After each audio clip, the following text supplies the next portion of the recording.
자, 반갑습니다. 건강과 다이어트의 핵심은 마이크로바이옴 저자 작가 이승훈입니다. 현재 이 마이크로바이옴, 우리가 소위 알고 있는 미생물, 유산균 이 부분에 대해서 다양한 분야에서 이제 강의를 좀 진행을 하고 있고요. 어떻게 하면 내가 가지고 있는 이 과민성 대장증후군을 해결시킬 수 있는지, 혹은 소화불량을 갖고 계신 분들께서는 어떠한 방식, 어떠한 음식을 통해서 소화불량을 해결할 수 있는지에 대한 정보들을 많이 나열을 해드리고 있습니다. 해서 이 마이크로바이옴과 함께 조금 더 집중도 있게 내 몸에 대해서 관찰하고 내 몸에 대해 조금 더 신경 써 보신다면은 남들에게는 말하고 있지 못하는 불편감을 해소할 수 있는 하나의 방편이 되리라 생각이 듭니다.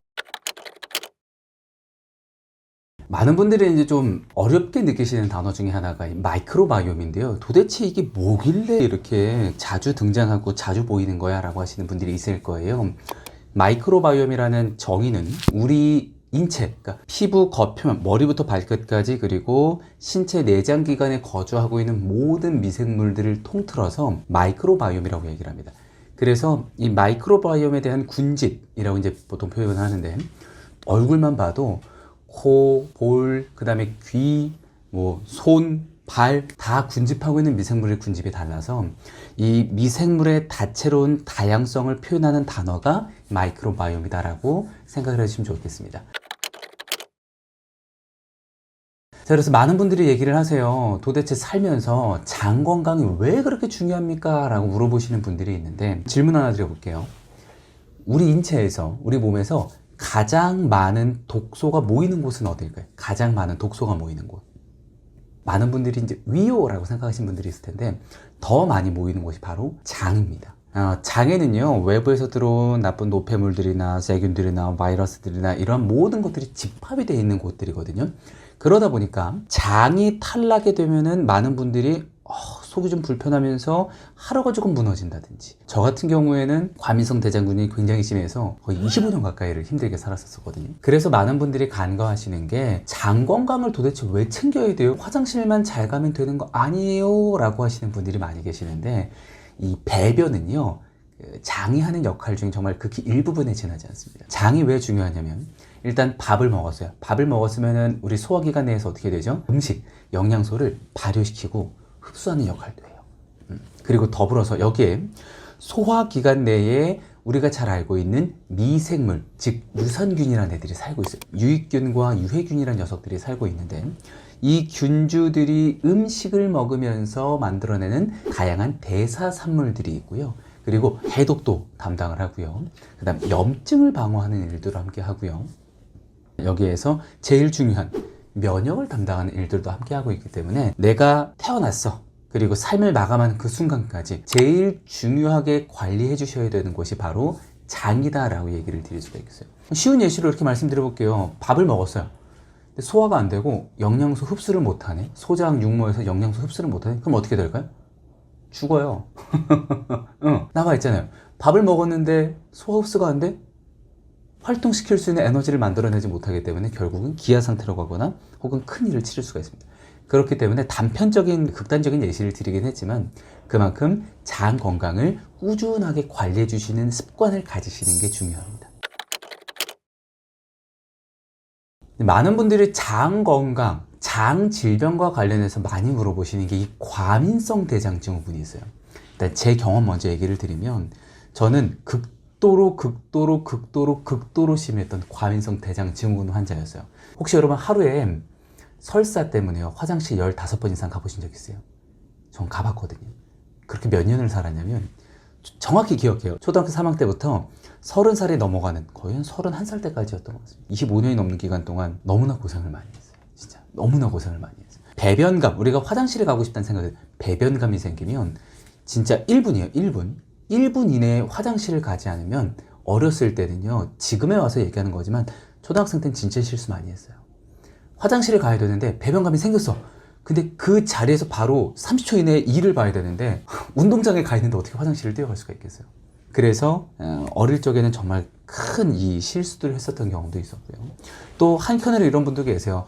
화장실을 갔는데, 야 진짜 세워라 내워라 앉아 있어도 별의별 짓을 다 해도 안 나와. 변비 때문에 고생하시는 분들이 굉장히 많이 계시죠. 자, 이 과민성 대장증후군을 마이크로바이옴 관점으로 왜 생기는지, 그리고 어떻게 해결할 수 있는지에 대한 부분을 얘기를 한번 드려볼게요. 자, 일단 설사에 대한 정의입니다. 설사는 왜 생기나요? 라고 검색을 해보시면은 딱 한 줄로 정의할 수 있어요. 체내에 있는 나쁜 독소나 노폐물을 배출하는 행위라고 나와 있고요. 변비가 뭔가요? 그러면은 장관 운동의 저하로 변이 안 나오는 상황이라고 나와 있습니다. 근데 여기에 지대한 역할을 미치는 게 바로 장 속에 살고 있는 미생물, 즉 장내 미생물이 큰 역할을 합니다. 이런 단어 들어보셨는지 모르겠어요. 장내 미생물의 균형이 틀어졌다. 장내 미생물의 불균형, 디스바이오시스라고 이야기를 하는데요. 우리 장관 내에는 이해하기 쉽게 몸에 큰 도움을 주는 유익균이라는 녀석이 있고요. 그 다음에 너무 많아졌을 때, 유해균이 없으면 안 되거든요. 너무 많아졌을 때의 인체 내에 불편감을 초래할 수 있는 유해균이라는 녀석이 있습니다. 이 두 가지 녀석들이 균형이 맞아야 되는데 불규칙한 식생활과 불규칙한 식습관을 통해서 이 균형이 틀어지는 순간 문제가 생겨요. 자, 첫 번째, 설사 같은 경우에는요, 음식을 먹으면, 저 같은 경우에는 아침에 사과가 좋다 그랬잖아요. 아침에 사과, 저한테는 독사과였어요. 사과를 먹으면 30분 뒤에 화장실을 뛰어갔어야 됐어요. 와, 그렇게 쏟아낼 수가 없어요. 그리고 우리 몸에 있는 나쁜 독소를 빼야 된다 그래가지고 그 디톡스, 해독 주스 인기 있었을 때 있었죠. 집에서 열심히 만들었습니다. 진짜 정말 열심히 노력했어요. 열심히 노력한 만큼 화장실에 가서 쏟아냈어요. 설사가 있으신 분들은 장관 내에 유익한 균주의 균형이 많은 게 아니라 유해한 균주의 균형들이 많다 보니까 음식을 먹었을 때 과다 발효를 시켜요. 과다 발효를 시키고 더욱더 큰 거, 유해균이 만들어내는 게 바로 독소가 있습니다. 독소들이, 가스들이 팽창이 되면서 복부 팽만감과 불편감을 느껴주면서 자꾸 뱉어내게, 쏟아내게 만들어주는 거죠. 그래서 설사가 있으신 분들 같은 경우에는 내 몸을 가지고 테스트를 먼저 한번 해보셔야 돼요. 어떤 분은 사과를 먹고 설사를 안 하는 분이 있는데 어떤 분은 양배추를 먹고 설사를 하는 분들이 있어요. 이런 음식들을 보통 포드맵 식단이라 그래요. 포드맵 식단이 뭐냐면 당을 많이 함유하고 있는 음식이라고 얘기를 하는데 여기에는 과일도 포함되어 있고 야채소, 그 다음에 우리가 알고 있는 뭐 가공식품들 여러 가지가 있는데 당이 많이 함유가 된 음식을 먹었을 때 장 속에서 빠르게 발효가 되고 유해균들이 독소를 만들어내는 것들은 무엇이 있는지, 내가 먹었을 때 나에게 불편감을 주는 음식은 무엇이 있는지 먼저 체크를 한번 해보셔야 돼요. 자, 두 번째, 변비입니다. 변비 같은 경우에는 이건 뭐라고 표현해야 될까? 진짜 제발 속 시원하게 한번 진짜 쾌변, 아침에 막 나와가지고 성공했다 라고 얘기를 하고 싶은데 힘드신 분들 많이 계시죠. 변비는 마이크로바이옴 관점으로 이야기를 드리면 내가 섭취한 음식을 분해시킬 수 있는 미생물의 양과 미생물의 종류가 부족한 겁니다. 그래서 이런 분들 계세요. 오늘부터 살을 좀 빼야지. 내가 건강관리할 거야 라고 하면서 갑자기 야채를 많이 드시는 분들이 있죠. 근데 평상시 안 먹던 야채 먹으면 어떻게 돼요? 오히려 더 속이 불편할 때가 있죠. 왜냐하면 내가 안 먹던 야채를 먹었네, 장 속에 그 야채를 분해시키는 미생물의 종류가 부족하기 때문입니다. 왜 어릴 때 이런 얘기 많이 들어보셨죠? 골고루 먹어야 돼. 그 이유가 뭐냐면 우리 장관 내에는 최소 500종에서 4000종이 넘어가는 미생물들이 거주하고 있는데 얘들이 다양성을 유지하기 위해서는 어떻게 해줘야 될까요? 맞아요. 다양한 음식을 섭취해주고 다양한 환경 속에서 좋은 균들이 내 몸에 정착할 수 있도록 도와줘야 하는데 자꾸 편향적인 식단을 찾아. 자꾸 내가 먹고 싶은 것만 먹게 돼. 몸이 좋아하는 음식이 아니라 내가 좋아하는 음식을 먹다 보니까 장 속에 살고 있는 미생물의 종류와 이 가지수들, 군대의 수가 점점 줄어들다 보니까 어때요? 오랜만에 이것 좀 먹어볼까? 했는데 먹었다가 되려 변비가 생길 수 있는 위험이 생깁니다. 변비가 생기는 원인은 정말 다양한데요. 수분의 섭취에 대한 부족이라든지 또 변이 만들어질 수 있는 만큼의 양의 식사를 한다든지 혹은 식이섬유의 종류 중에 수용성 식이섬유와 불용성 식이섬유의 이 섭취가 골고루 이루어져야 되는데 한 가지만 너무 과다하게 먹는다든지 여러 가지 원인들이 발발이 될 수 있지만 여기에서 제일 중요하게 핵심으로 짚어서 말씀드리고 싶은 한 가지는 바로 장내 미생물의 다양성이 부족하기 때문에 내가 음식을 먹었을 때 제대로 소화시키고 변을 만들어서 배출시키는데 어려움을 겪을 수가 있다는 말입니다. 그래서 음식에 대한 솔루션으로 얘기를 좀 한번 드려봐요. 우선 설사를 많이 하시는 분들입니다. 설사를 많이 하시는 분들 같은 경우에는 장 내에 유해한 균주들의 군집이 높을 수가 있기 때문에 유해한 균주들의 증식을 일단은 멈춰줘야 되겠죠. 가공된 식품들이나 패스트푸드 같은 것들, 그리고 여기에 하나 더 얘기 드린다면은 멸균, 방부 처리된 음식들을 드셔주시는 걸 일단 멈춰주시고, 그 다음에 두 번째, 아까 전에 말씀드렸던 포드맵이라고 말씀을 드렸죠. 당이 많이 함유가 되어 있는 음식들을 줄여주시는 거. 그럼 뭘 먹어야 되느냐? 미생물들이 많은, 유익한 균주들이 많은 음식들을 챙겨주셔야 돼요. 일상생활 속에서 쉽게 접할 수 있는 게 바로 김치, 된장, 그쵸? 그 다음에 세 번째, 청국장. 여기에 하나 더 얘기 드릴 수 있는 거는 이제 요거트가 하나 있는데, 요거트 같은 경우에는 시중에 여러 가지 종류의 요거트들이 있지만 거기에 인공적인 당이 들어가 있는 요거트는 배제시켜 주시고, 그릭 요거트라고 있어요. 그릭 요거트나 혹은 집에서 내가 첨가물을 넣지 않고 요거트를 발효해서 먹을 수 있다라고 하신다면은 이 발효된 요거트, 첨가물이 들어가지 않은 요거트를 섭취해 주시는 권장을 드리고, 저 같은 경우에는 지금 이제 자료화면 통해서 보고 계시지만, 저 같은 경우에는 이 쌀 씻은 물을 가지고 발효를 시켰어요. 보글보글 올라오는 걸 보실 수가 있을 텐데, 저는 정말 설사를 심하게 하기 때문에 발효시킨 음료를 하루에 1리터씩 먹었어요. 이제 설사가 심하니까 병원을 가잖아요. 병원에 가서 대장 내시경을 합니다. 그럼 의사가 뭐라 그러냐면은, 아우, 장은 너무 깨끗한데 왜 그럴까요? 저한테 오히려 물어봐요. 근데 모르니까 찾아갔는데 물어본다니까요. 그리고 나서 지사제를 줍니다. 지사제를 먹는데요, 한 달을 먹어도 설사가 안 멎어요. 그런데 핵심은 발효시킨 음료, 이 유익균이 정말 가득가득 차 있는 이 발효 음료를 먹고 나서요, 딱 한 달 만에 설사가 멎었어요.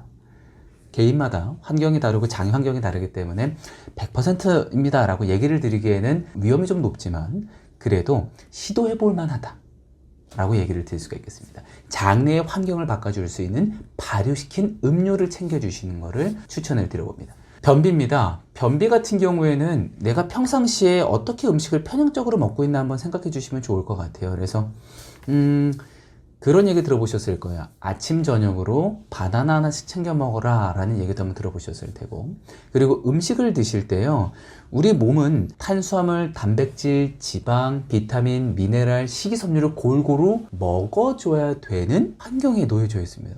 맞잖아요. 영양소 자전거라는 걸 봐도요, 거기에 탄단지부터 시작해서 다양한 영양소를 섭취하라고 나와 있는데, 내가 무언가 부족하게 섭취하고 있거나 무언가 편향적으로 섭취하고 있지 않은지를 한번 살펴봐 주시는 게 좋을 것 같아요. 그래서 얘도 마찬가지의 솔루션이에요. 변비가 있으신 분들 같은 경우는 아까 말씀드렸죠, 음식을 먹었을 때 그 음식을 소화 및 발효시켜 줄 수 있는 미생물의 종류가 부족하다라고 말씀을 드렸어요. 그래서 이분들은 어떻게 드시면 되냐면은, 내가 자주 섭취하는 음식들을 발효된 형태로 드시는 것을 권장을 드려요.